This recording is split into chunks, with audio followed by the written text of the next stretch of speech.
step up.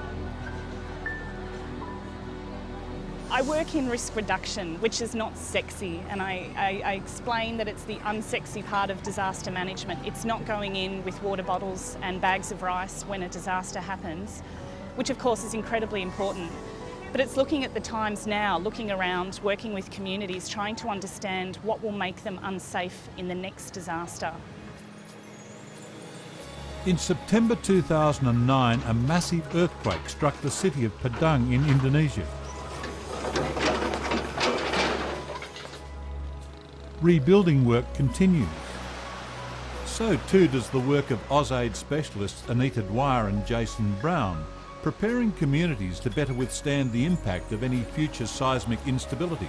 So what we have out here is that famous tectonic plate boundary that caused the Indian Ocean tsunami that we know from up in AusAID.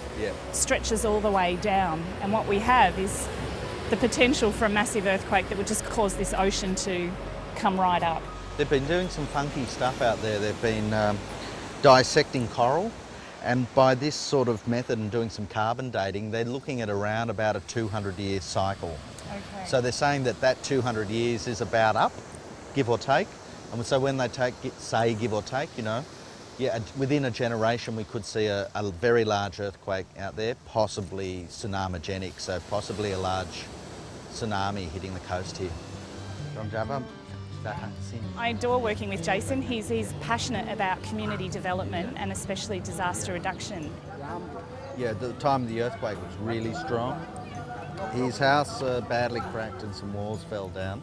He's lived in Indonesia for 10 years and studied Indonesian studies at ANU, and spent quite a bit of time here working with many communities all over Indonesia. Jason Brown and Anita Dwyer are both involved in disaster preparation programs so that lives and homes can be saved in the future. Dan ini pakai angker juga ya. So you have a deeper foundations, and they're anchoring the bottom structure gets anchored down into the foundations. So it's so important to actually tie it to the ground into these foundations here, and that wasn't done beforehand. Build Back Better, it's a term actually that Bill Clinton made famous after the tsunami, which was saying we cannot rebuild these communities to the same way they were before. We need to make them stronger. The Padang earthquake killed over 1,000 people because buildings fell on their head, and buildings that didn't need to necessarily fall down.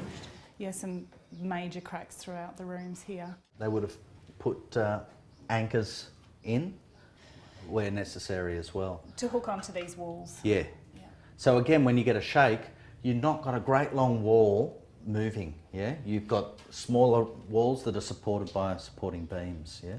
So this is a retrofit that can be done. I mean, we did this with exactly the $2,000 that householders receive.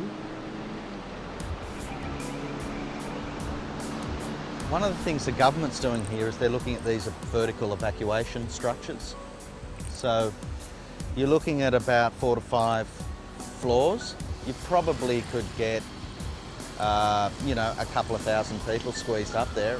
So the information we've learned since the Indian Ocean tsunami is to build back better. So we have a structure over here that's more earthquake resilient than it ever has before, but also to give it another purpose as an evacuation tower. 9 times out of 10, the community will use it as a marketplace whereby they can come and meet. And I think this is the important thing about disaster risk reduction in community development. I mean, there's examples of schools here have been built with vertical evacuation platforms on top. I think the government wants to look at any new government buildings, where can they integrate this? Jason, this area here was affected by the Padang earthquake? Yeah, it's Chinatown actually. A plan that involves moving people safely to higher ground in the event of a disaster is vital. But with a river separating the city from the mountains, evacuation is not that straightforward.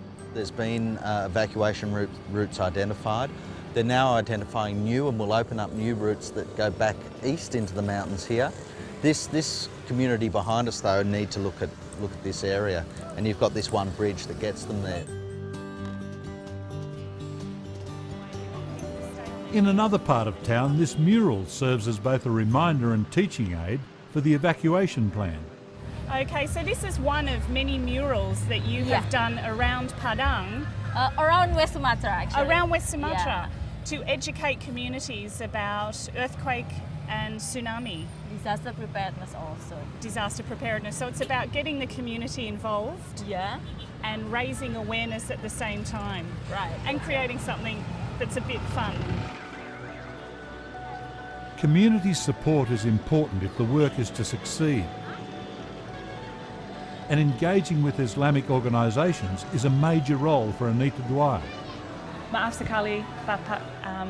Saya belajar bahasa Indonesia saya, tapi collectively you've probably got a membership of about 80 million people. It's interesting, Muhammadiyah and Nahdlatul Ulama they don't work with the community, they are the community. So to ensure that good messages around risk reduction as well as health and education, it's important for us as the Australian Aid Program to work with both organisations. When you're passionate about disasters, working in the most disaster-prone country in the world, and a country that is so willing to work with me, has been fantastic.